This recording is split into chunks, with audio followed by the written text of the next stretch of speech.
Imagine a conflict so vast it involved over 30 countries and caused the death of an estimated 70 to 85 million people. This was World War II, a war of such magnitude it eclipsed all others in its wake. Its scale was not just geographical, spanning continents and oceans, but also human, affecting countless lives during its 6-year duration. It's a sobering thought to consider that nearly 3% of the world's population perished in this global conflict. So how did such a cataclysmic event unfold? The seeds of World War II were sown in the aftermath of World War I. A war that was meant to end all wars, World War I ironically led to conditions that would ignite another even more destructive conflict. The Treaty of Versailles, signed in June 1919, was supposed to ensure lasting peace.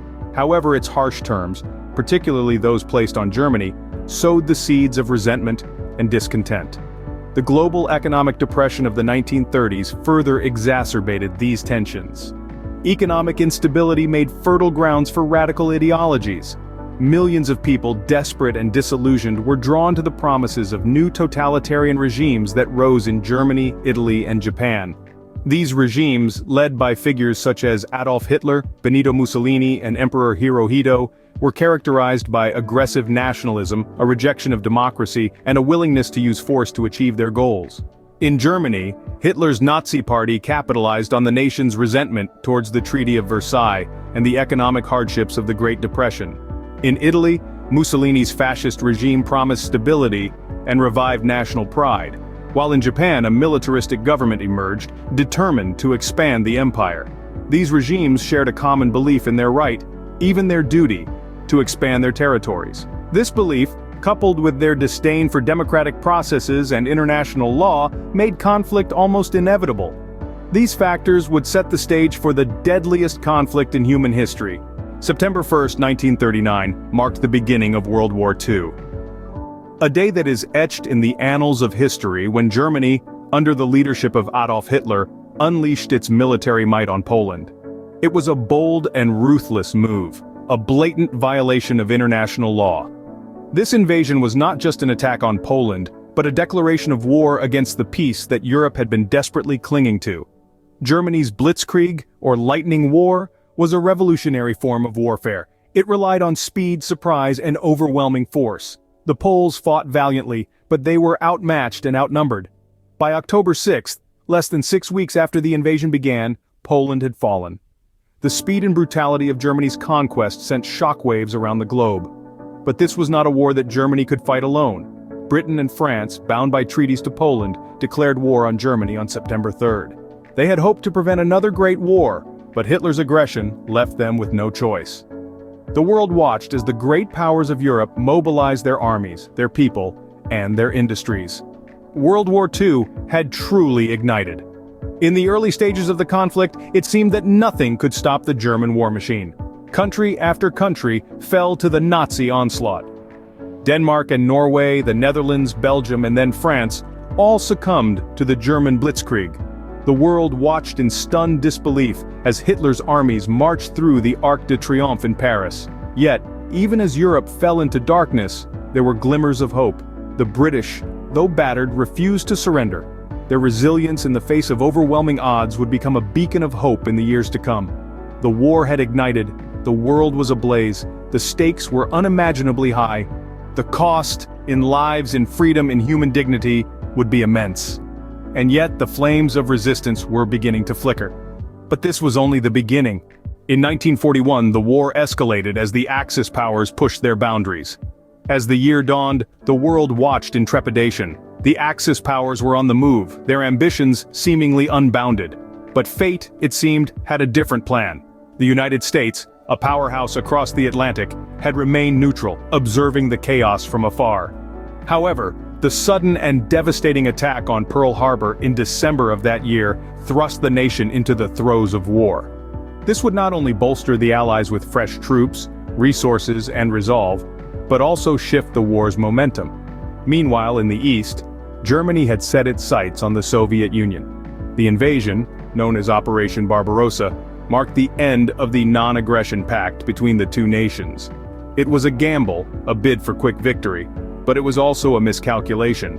The vastness of the Soviet Union, coupled with the harsh winter, would prove to be a formidable adversary.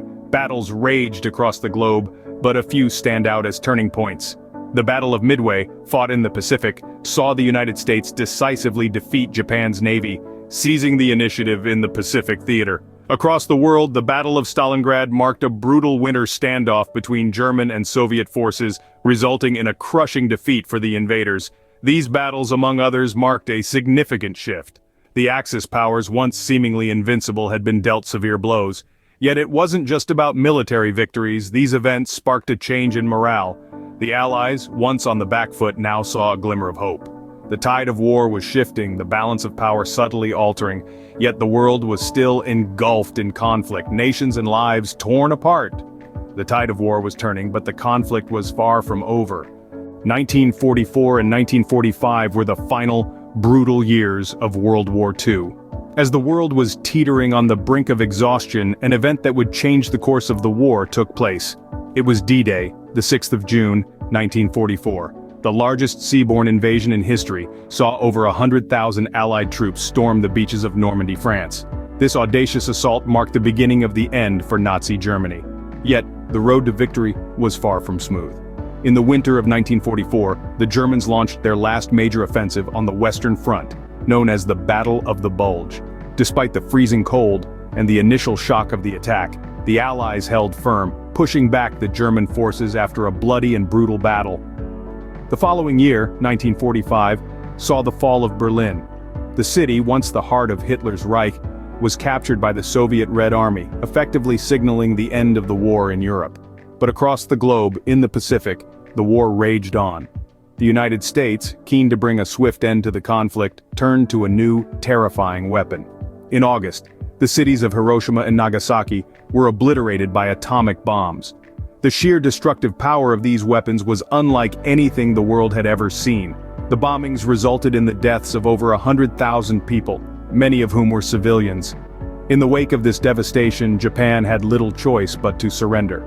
On the 2nd of September, aboard the USS Missouri, Japanese representatives signed the Instrument of Surrender, marking the official end of World War II. On September 2, 1945, the world breathed a sigh of relief as World War II officially came to an end. The war had been long, bloody, and filled with unimaginable horror, but it was finally over. The world could begin to heal, and hopefully learn from the mistakes of the past.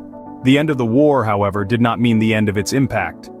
The conclusion of World War II brought about a profound transformation in the global political landscape. The ashes of a war-torn world gave birth to the United Nations, a beacon of hope. The formation of this international organization was driven by the shared desire to prevent the recurrence of such devastating conflict.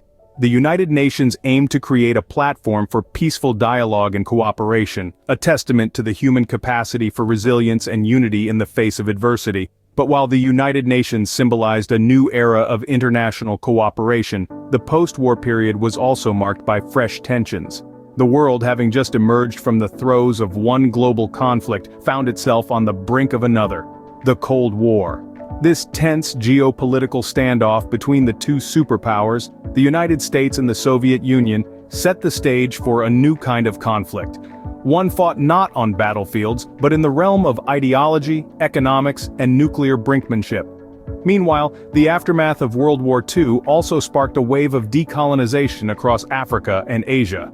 The war had weakened the European powers, enabling colonies to successfully push for independence. This period of decolonization was a significant turning point, marking the rise of new nations and the end of European imperial dominance. In the Middle East, the war's legacy had a particularly profound impact. The atrocities of the Holocaust led to a surge in international support for the creation of a Jewish state.